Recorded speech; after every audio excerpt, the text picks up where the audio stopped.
Well, hello and welcome back to another review. Today I'm taking a look at the new Orbit Fusion. It's the new trackball wireless mouse from Kensington. I was really curious to check this one out because I usually tend to trust this brand. In fact, I've decided to put this mouse against another Kensington mouse, which is the Kensington Expert.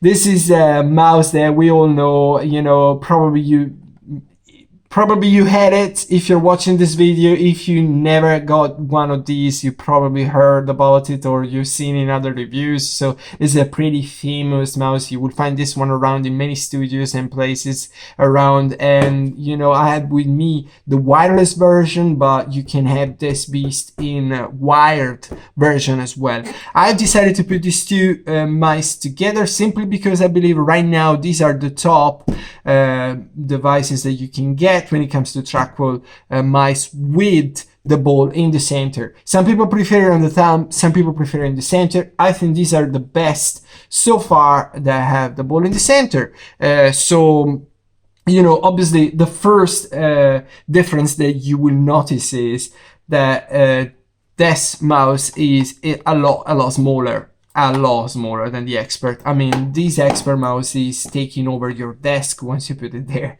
And whether this mouse is actually quite compact. I took the measures. It was around 13 centimeters, which is 5 inch, and 9 centimeters wide, 3.5 inch, and 7 centimeters tall, which is more or less 3.5 inches. So it's quite compact, and the fact that the ball does not come out once you spin the trackball around is actually allowing you to just chuck it in your backpack, and it's quite compact.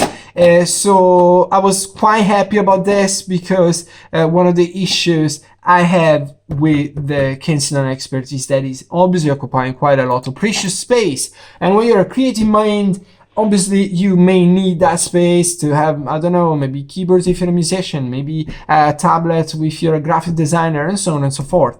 So the weight as well is quite substantially different. This is only 200 grams, which is 7 ounces, against half kilogram for the Kensington Expert. But are there any benefits in such a bigger and heavier device? Well, yes. Although this is designed with its ergonomic shape when you have your tilting angle on the right side, which is actually quite nice when you put your hand on it, and it's got a lot of space for your thumb rest in the lower left angle. I still believe the Kensington Expert is king when it comes to comfort. Just put your hand on it and you will immediately feel like you would be on a couch when it comes to actually taking a seat, if I had to make an odd comparison there. But what I'm trying to say is this is your sofa, this is your chair. When it comes to comfort, there's nothing so far that I could find around that can possibly beat the Kensington Expert. So, you are paying your price there to have something more compact. When it comes to buttons, though, I don't know how they manage, but Kensington have managed to fit all the customizable 4 buttons that you will find on an Expert mouse on their new Orbit Fusion, because in fact you will have 1, 2, 3, 4 buttons on your Kensington trackball Orbit Fusion as well, which is great, and those buttons are also customizable, which is also great too. And look at that, you have 2 added buttons for the DPI, so this is in total 6 buttons that you have on this mouse. This is quite impressive and also really good, because better to have more than less when it comes to buttons, I personally believe. And so I think they figured out the buttons right. Although I have a little side note, if you're coming from Kensington line, especially from the Expert, you may be very used to clicking with the pinky And you can't quite do that with the Fusion, simply because the right click is not reaching the end of the mouse, is actually finishing here. This is the line, the end of the right click. I personally didn't like that because this is sort of forcing you to click with the third, I guess is the third finger, and so you can't quite click with the pinky, and it feels just so natural to me to want to click with the pinky, but you can't. But hey, you can't have everything, right? When it comes to the scroll wheel, I believe Kensington still hasn't figured that one out the right way yet, because there are problems with both these two mice. So the problem I have with the Kensington Expert, actually there are two. One is the clickiness. I don't know if you can pick that one out from the camera, but there is some clicky sound. There is also some clicky feeling. It's not as smooth as you would guess this huge scroll ring should be. And the problem number two is that while you're scrolling, sometimes you may end up hitting the ball. And this is quite annoying because perhaps sometimes you are, this is something I personally do quite often. I take the cursor and I point it in a place in the screen where I have a virtual potentiometer.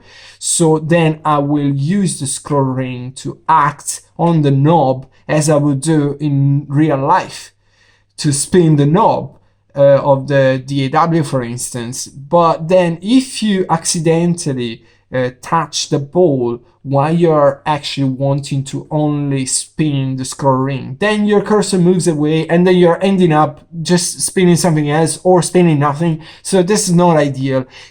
So two things: the clickiness and the fact that sometimes it will hit the ball accidentally.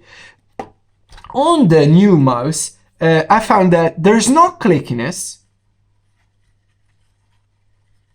although there is some stiffness.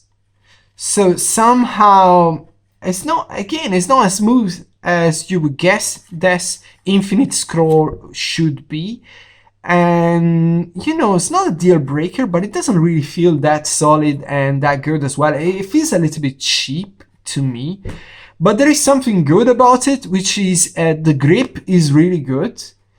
And I don't have the problem that while I'm scrolling the ring, I may accidentally hit the ball, which is really good. And this is because Kensington have a gap. You know, you don't have, like in the Kensington Expert. I will show you the Kensington Expert first. So the Kensington Expert has the ball and the scroll ring straight away. There's no separation in between. Whether with this new mouse, you will have the ball, a ring that is no scrolling inside, is a gap that separates the actual ring that scrolls the mouse. So because of this separation, you will not have this problem of accidentally hit the ball. Although, so the problem right now that I have with the Kensington Fusion is that maybe I am spinning the ball and accidentally I hit the scroll ring, and which is a bummer. But so to show you a close-up of this, maybe you're scrolling the ball and you are on the edge of the ball and you accidentally scroll the ring as well, which is quite annoying. So I believe they didn't get it right neither with this mouse or this mouse. When it comes to the ball, I personally believe that bigger ball is a meaning of more comfort. Simply, you know, you can just place the whole hand, and this is allowing you to keep your hand quite open and not having any pain at all. Sometimes I know people that even have the whole arm that is slightly above the desk and just hovering around. Is quite comfy, and obviously because of the smaller ball, you will not have as much comfort in this new mouse. you know, you also have the ergonomic shape, but I still believe that because of having a bigger mouse with a big ball and with a big palm rest that is actually quite comfy, there is no battle. This is still the most comfortable mouse, I believe. If you're doing long sessions on a computer, you know, I believe this is still king. You know, you have your DPI controls on this mouse, whether there's no DPI controls on this mouse, and you can control the DPI from the mouse, but also, as you may know, Kensington has got a quite decent software when it comes to tweaking all those settings and the speed and the acceleration and so on and so forth. I had, excuse me, I had only one issue, actually two. The first is that as soon as I plugged the mouse, I wanted to use it straight away, but I couldn't. I needed to update the software, the Kensington software, in order to use the mouse. I don't know why. I guess it's because the mouse is too new. And the second problem that I had is, and this is a little bit annoying, every time I power on the computer, I need to go in the settings of the Kensington software, and I need to go into the speed tab, and I need to press save again in order to restore my own settings. Otherwise, the device will start in its standard mode. I never had this issue with the Expert, but I'm having this issue with this mouse. So let me repeat that, because it's not actually a deal breaker. It's not that you need to configure the mouse again. No. It's just that you need to enter the software and you need to save the settings again, but the settings are actually there. So it's actually 3 steps: open the settings, go into the setup, pick the mouse and save.